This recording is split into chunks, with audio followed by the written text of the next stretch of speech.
Y'all, welcome back to the channel. I'm Lady Nika, and with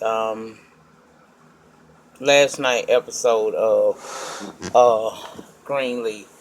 Before I begin, a couple of church announcements. First of all, I'm sorry about the lighting. I just don't feel like, I don't feel like hooking all that stuff up. Tonight was my friend's Ingrid's wake, and tomorrow's the funeral. And due to the fact that the funeral is tomorrow, I'm going to push fuck shit Friday on over to Saturday, so you'll get shit talking Saturday, and along with shit talking Saturday, I'll also upload Black Ink Crew, because that I didn't do that. And I'll also do the story time. The story time will come Sunday, right before the Real Housewives start coming on and stuff like that. So, I just ask you all keep me in your prayers, and just bear with me. Next week we should be back on track doing it the way I normally do. But due to this circumstance that was beyond my control, I can't get all of this done. And tomorrow I won't be in the right spirit to be able to do the reviews and make you laugh and fuck shit Friday like I like to do. I'm just gonna push everything back a day. Tomorrow will be a day where I won't upload anything. I'll just take that day, deal with what I gotta deal with, and I'll come back on Saturday refreshed, okay? So let's get into last night's episode. It was entitled Point of No Return, and Charlie was a point of no damn return for real. Charlie, the scene opened up with Gigi creeping in the house. It's early in the morning, like 4, 5 o'clock in the morning. And guess who up? Sophie. Sophie was up, honey. She said she was up praying. Now, y'all know, or you might not, some of y'all know, and some of y'all may not know. You know how it is when you first get baptized. The world seems like a whole different place, and all you want to do is fellowship with the Lord. And Sophia going through that very thing on this episode, okay? Now, over at Jacob and Carissa's child, the power out. They over there flipping that circuit breaker. It still ain't working. Carissa want to call Tasha. That's First Lady Skanks, but Jacob don't want her to. They've been using Stan. I guess that's Calvary's repair person, and the person that probably does the repairs out at the Greenleaf plantation. Well, child, she's saying they can't keep using him, and eventually it's gonna be a cost to it, and she pretty sure Lady Mae knows that they've been using him. Okay, now let's go with Pastor Skanks, because let's talk about Pastor Skanks, because while they talking, he done gave Jacob an early morning phone call, and Carissa telling Jacob that he need to be telling him that, about the place needing rewiring, but Jacob don't seem to want to do it. I don't understand why, but you know, he called talking about, tell me you ain't know nothing about this, and Jacob was like, what are you talking about? Well, he talking about this injunction that Calvary has filed against Triumph 2, where they actually have delayed the construction work on that site for 28 days. And Jacob said he ain't know nothing about that, but he on his way. Skank said, don't come here. Meet me over at Calvary, because we're going to settle this with Bishop once and for all. So they hang up, right? And when he hang up, Carissa's like, what's going on? And he tell her that they got to meet over at Calvary. She say, good. And she's calling Tasha, because if they thought this place was livable, they be living in it themselves. And Jacob don't want her to do it, but she determined to do it any damn way, okay? Now, over at the Greenleaf plantation, Lady Mae is welcoming me in Aaron Jefferies. Y'all know that's the son of Bishop Jefferies that was there last week for the revival. Well, his son done got his stuff, and now he finna move in to Jacob old headquarters over there. And she's saying, she's showing him the scenery and everything like that. She's saying she appreciate the beauty of this house, and she more concerned with the church, because if the church fail, then they'll have to publicly sell this home. And Aaron is assuring her that he's not gonna let that happen. Okay. Now, baby Nathan, he's sick. But see, Charity need to leave because today is the last day that Jabari will be around, and he want to meet up with her so they can choose the cover art for her album. And Kevin comes in, and she's basically asking him, can he do it? And he said that he don't mind doing it. He want to spend as much time with him as he possibly can before he has to leave the home. And she was like, regardless of what we going through, I'm still going to always let you be a part of your child's life. That ain't going to never change. Well, he say they need to talk to, they really need to sit down and talk about how they going to break this news and handle things going forward. And she's assuring him that tonight we will have this said conversation, okay? Now, Gigi, she's supposed to be going to officiate this wedding between two of the cavalry members, Preston and a Simone, okay? But before they get there, before the couple get there, her and Sophia are just talking in the venue. I guess that's a section of the church where they have weddings and stuff. They supposed to be having a wedding rehearsal, but the people ain't there yet. And Sophia is asking her, do you see marriage as being something that you'll want to, be a part of one day? And she said, it's not on her to-do list. And Sophia asked her, well, what about Darius? And Gigi said, he just a friend. And Sophia said, yeah, a friend with benefits. And Gigi looked at her, was like, no, just a friend. She said, hey, I'm not judging. I mean, I'm just saying he must be a friend with benefits. You coming in at 5 a.m. And so Gigi told her that's not really none of your business, but we just be talking and we're just friends. And she tells Sophia they not sleeping together. Don't worry about that.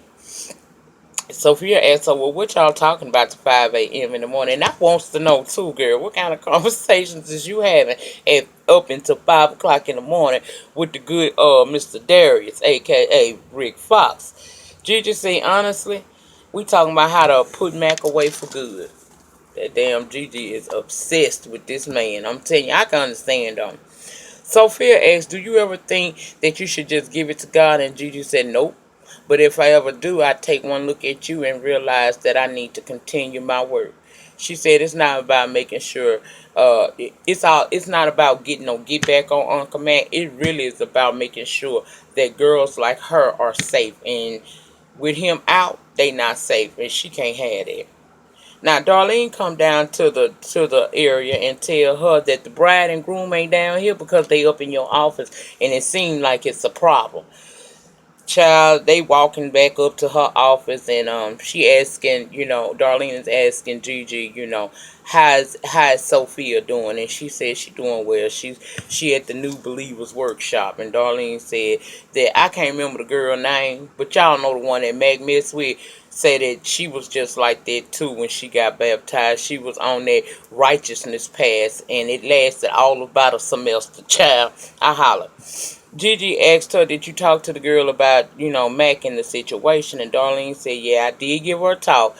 But honestly, she don't want to deal with the police again. And Gigi tell her, I understand and thank you for even trying. Now, Pastor Skank and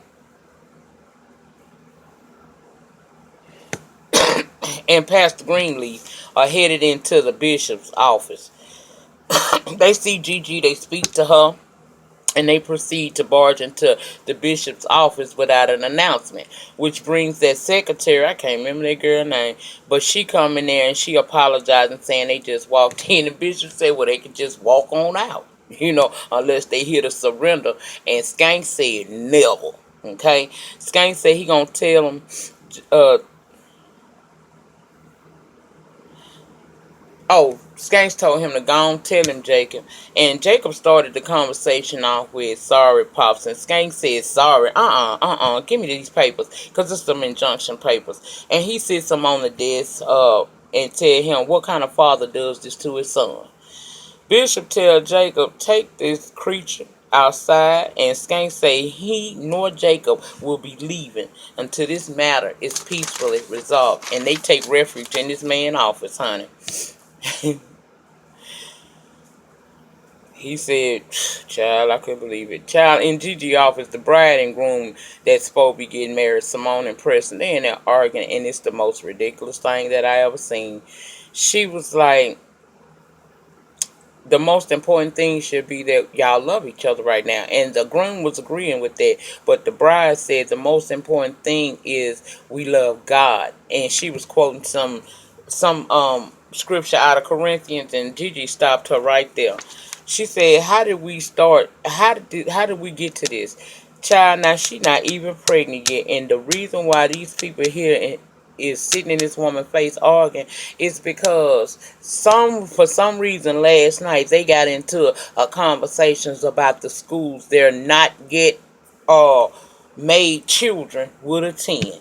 Now, he want the children to attend a secular type of school where they would have the opportunity to decide if Christianity is the way that they would wish to go. However, Simone is so deeply rooted in her faith, she believes that a Christian school is the only choice that they would really have in the matter. And she talking about it now because she's saying that the waiting list to get into such schools are very, very long. This was stupid as hell to me, and Gigi looked like she agreed with me, okay?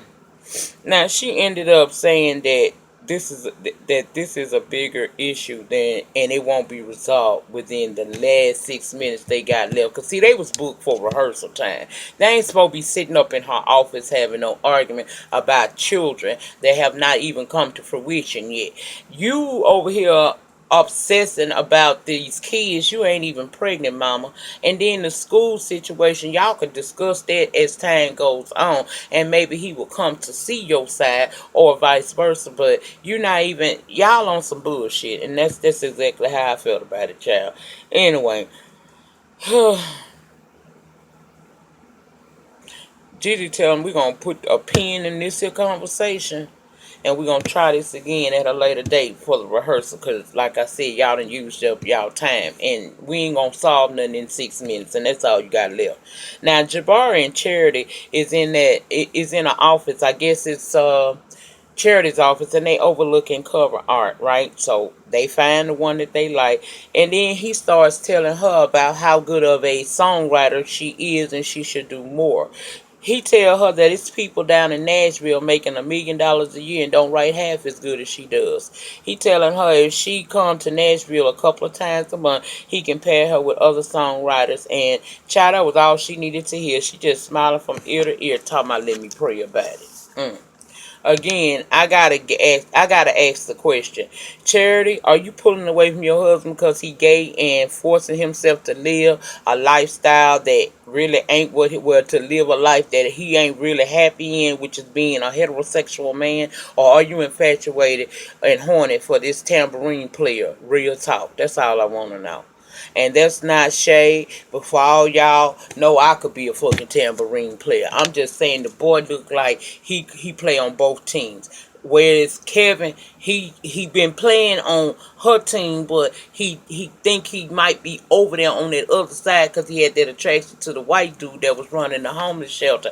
I don't know. All I know is this don't look good, but okay. Well, she gives him a hug, and it wasn't the regular hug to me. It's like one of them, there's chemistry there, and she sitting there thanking him for helping her to believe in herself. This stranger helped you believe in yourself, and your husband didn't?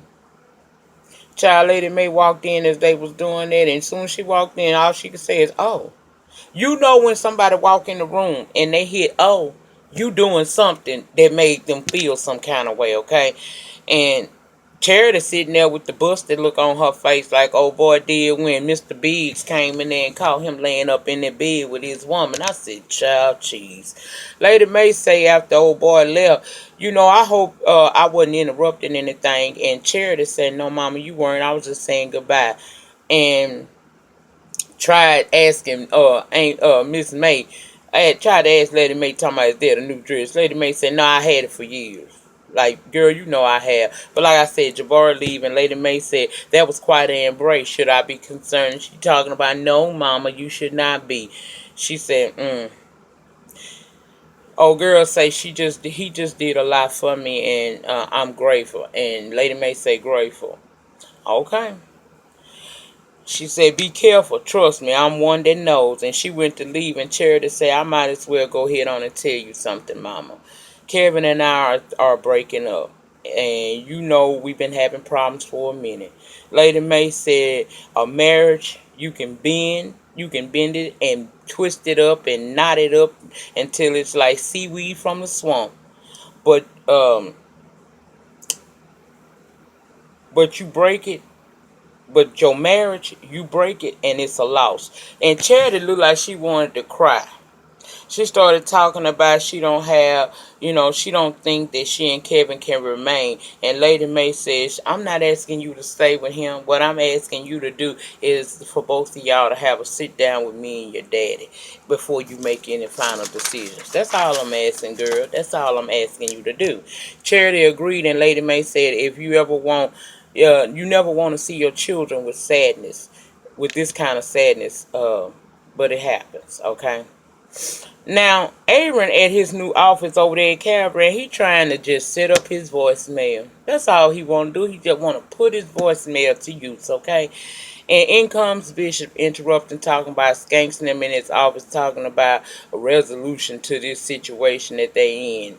And he know damn well it ain't gonna be no resolution unless they stop construction. Aaron asked him, what he there for? And pushing Jacob to, come at him too.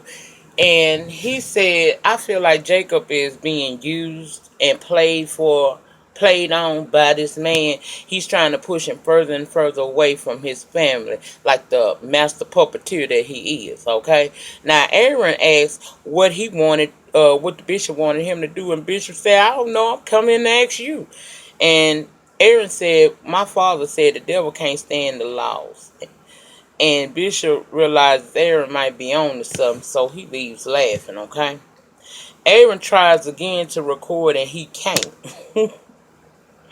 Now Skanks and Jacob talking, and Jacob saying that this injunction is not about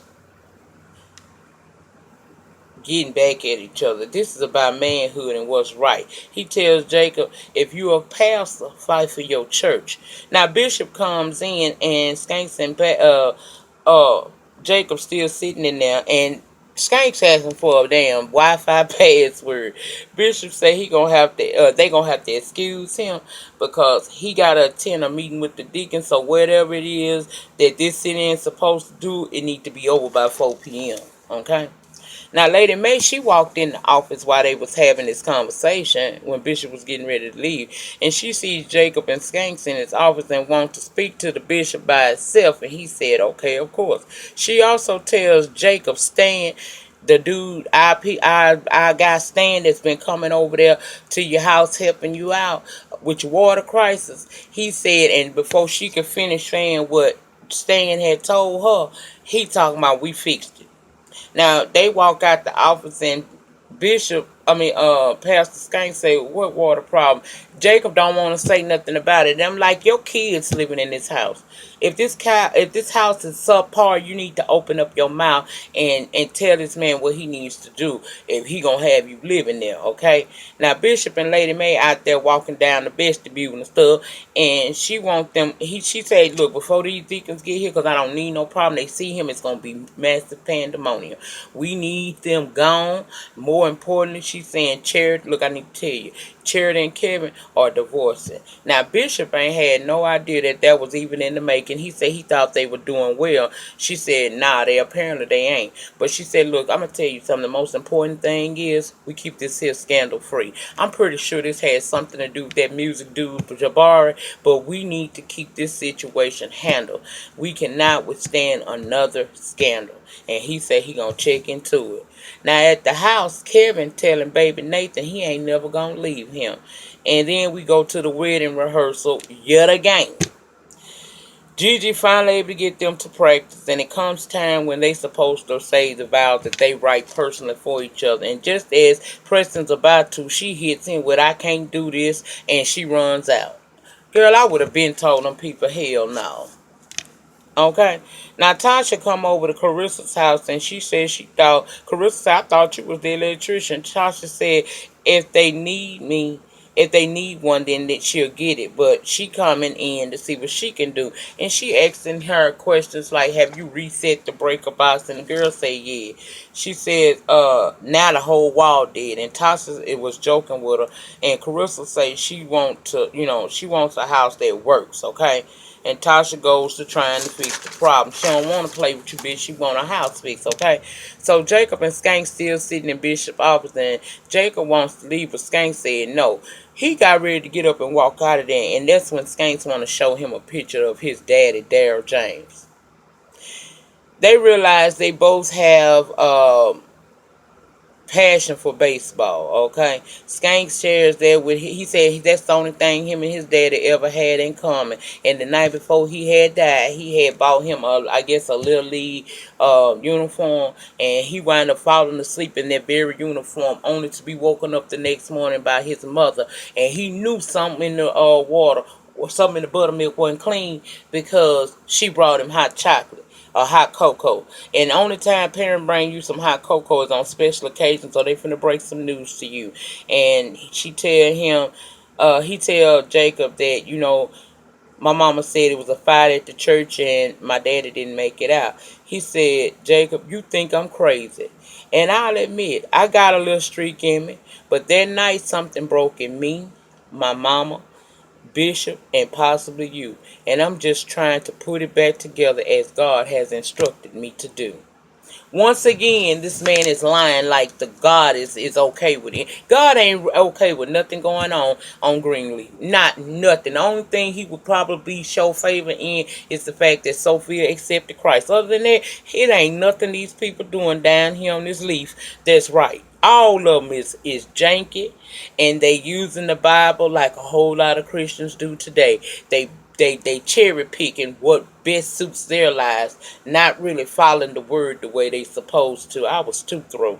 Jacob said, "So God told you to come for my daddy?" Skanks say, "No, but he told me to lift you up." And at that moment, Bishop stuck his head in there and asked him would they meet him down in the conference room. After Bishop closed that door, he says to Jacob, "See, the table's set. Question is what you serving." And he get ready to walk out of there. Now, Sophia at this new believers conference, like I said, and she listened to this lady saying that you may need from time to time to be renewed in the spirit. You know what I'm saying? Sometimes we fall down and we need that word to help us get back up.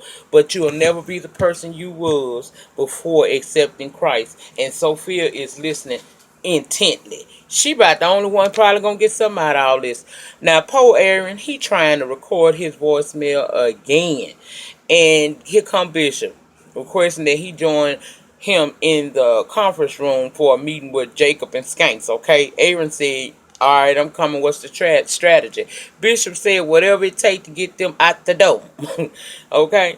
Now, in Gigi office, she trying to figure out why Simone afraid to get married to Preston. And that's when she told Gigi, "I'm going to be honest with you. When we first requested that, we wanted a pastor to marry us, we was kind of hoping for the bishop, see. We was hoping for him because, see, he done married some of my other family members, and child, some of that prayer, that preaching he did at that wedding, we still be talking about it today. You even see some of his quotes on Facebook." And Sophia was like, "Yeah, my dad is, he's lyrically inclined, okay?" And she said, "But I'm going to be honest with you. You were not my first choice ever. You wouldn't have never been a choice for me." She said, "I felt that way because I heard that you quit the ministry at one time. And I can't see how a real Christian would do that. This girl is holier than thou. And I would have been done with her, okay?" Gigi tried to explain her, well, she offered to explain to her how that happened. And Simone said, "No, because whatever reasons you have, it won't hold much with me." She gave Preston the ring back and she left out the office crying, talking about she just can't do this. Now, Preston was telling Gigi because she apologized, "This ain't your fault." He put that ring in his pocket and went on out about his business. "Man, get you somebody else. This girl got what we call unrealistic expectations. Ain't nobody got time for what she trying to give, okay?" Child, I wouldn't have been dealing with her now. Now, back at the Carissa and Jacob, Tasha finally admit that they need an electrician, and she not sure, where they gonna get the money from. Carissa say, how is having a working breaker and electricity a luxury? Because she was saying that, Carissa kind of up there on the bougie side. Okay. She said, also, I know about that luxurious high rise that you live in. Do you have outlets at work? And Tasha had to tell her, yeah, we do. Tasha said she don't need Carissa to yell at her. She was only trying to explain that she was going to find out how they was going to get the money. And Carissa said, look, I know you feel I'm uppity, but I got children in this house. And lights, running hot water, and being able to cook on the stove are all the things that they need. And Tasha said she's sorry, and she admitted that she just don't know where they will get the money from, okay? Then she break down crying, and Carissa kind of softened up and fixed her tea, and the girl started saying she just don't know how they gonna get this done. Now, let's go to the conference room because Lady Mae, Bishop, Aaron, Pastor Skanks and Greenleaf are there. And May started mentioning that Stanley fixed stuff and asking them, how, and I already let him come over there and do that for you. How are we gonna resolve this issue? And Skanks said with the lifting of that injunction, and she basically said it ain't gonna happen. Now, Aaron said, this is what we're prepared to do. You comply with the codes within 1 week and we'll withdraw our complaint, but they must leave Bishop office today as well. Okay, Skank said that's not realistic because they can't complete that within 7 days. Hell, it's gonna take the 28 days that they allowed and possibly more. And Bishop asked Jacob, "Now, how does that make you feel? Now, you see how that make you feel?" And Jacob asked, could he say something? Bishop said, "Don't ask me, ask Pastor Skank. He the one you got to get permission from, not me." Jacob said, this man's father died. And Skank said, don't make this about me. Why not? That's what you want. That's why you messing with this family. It's because you think it's about you, your daddy. But Jacob told him, hold on, let me finish. He said, when I found out you, a man of God, gave that order, I felt some kind of way. He said, me, Skanks, both lost our father that night. It just took me a little longer to realize it, opposed to Bassie, okay? Jacob said to Aaron, I know they drew you in on this here, but I still consider you a friend. And I want to say to you, interfering with the building of the Lord's house is not a good place to be. Baby Lady Mae tried to talk, and Jacob said, Mama, I love you. And all these years, you've been taking my side with one hand in his pocket. And Bishop got mad. Then he said, hold up. Watch how you talk to your mama. Jacob said, God loves all his children. And one day you're going to regret the pride you could have had in me when all you had was pity and exaltation for grace. He said, I pity you because you can't see. You can't raise me anyhow, but I still can grow up. And he walked out. My thing is this. Again, ain't none of these people right. You jealous of your sister. Your daddy didn't have the faith in you because you ain't strong. And you showing it right now because you're allowing this man who is not kin to you to come along and play and put you on strings and have you being his puppet, because that's the only reason why you there is because you the son of this man. If you was anybody else, you wouldn't be getting all these kudos, and you don't see that, and that's sad. Skank ate that shit up. He thought that Jacob had just said a word, honey. They walking out all proud. He telling Jacob he proud of him. Check his shoe size. I'm sure it's 2 sizes bigger than when you woke up. Jacob said, look, I appreciate everything you've done to help me. And right when she said that, they stopped right in front of Gigi's office. So, of course, she came out and she asked him what's going on. Skanks was finna tell her. Jacob said, let me talk to her for a minute. He said, all right, then I'll see you tomorrow. Okay? Now, Gigi asked what he doing, why is he doing this? And he said, you know why. And she said, but you preaching at the street across the street from your daddy's church. She told him that's childish. And he said, Grace, you left. You ran away, knowing what Mac was doing. And then you return and you steal my whole life from up under me. And you shouldn't say anything. He told her to check herself. Why she gotta check herself? Because she left. Just because you was too pussy to go don't mean that. I mean, I understand that the uncle was raping y'all and molesting y'all, and clearly he was messing with Jacob too, from the way it sounded tonight. But how you gonna hold her responsible for getting out? And she back now and she trying to make a difference, and ain't none of y'all really trying to help her. So I don't know what the hell his problem is. Anyway, Lady Mae crying still because of what Jacob, how he done act, walking down that hallway with Aaron. And she decided that she gonna tell him, look, I may need you. We might need you some more. Kevin and Charity may be divorcing soon, and that we'll need you. And he said that he'll do whatever it is that he can do. And she said she was very, very grateful and gave him a hug, and she walked out. Now, back over at Jacob and Carissa. Carissa apologized to Tasha for how she came at her. She admits that she know that house need work on, okay? That's what Tasha say. Carissa said it just set her off when people say she too serious. And Tasha like, well, you are kind of intense, and they wind up laughing about it. Because Carissa knows she bougie shit. Even though she ain't wrong in this case, she still kind of on the bougie side, and she ain't too happy with moving out that plantation into this here subpar house. Tasha admitted that she don't know how all this is gonna work out. All the money and sideline deals that Skanks did for Triumph 2. And Carissa said, what side deals? Tasha said, just commitments. She tried to leave it alone because she realized she overtalked is what she did. She said, I'm sure Bassie know what he doing, but sometimes the woman just weird, you know. She said, I'm going to find a way. I'm going to find the money to fix this house for y'all. Okay. Now, we go back down to the Calvary Church, and poor little Aaron is trying to once again record his voicemail. Child, right outside his office is yet another interruption. Kevin out there talking to somebody, so he could hear it, so it's going to be on the voicemail. So he just stopped it again and told Kevin to come on in.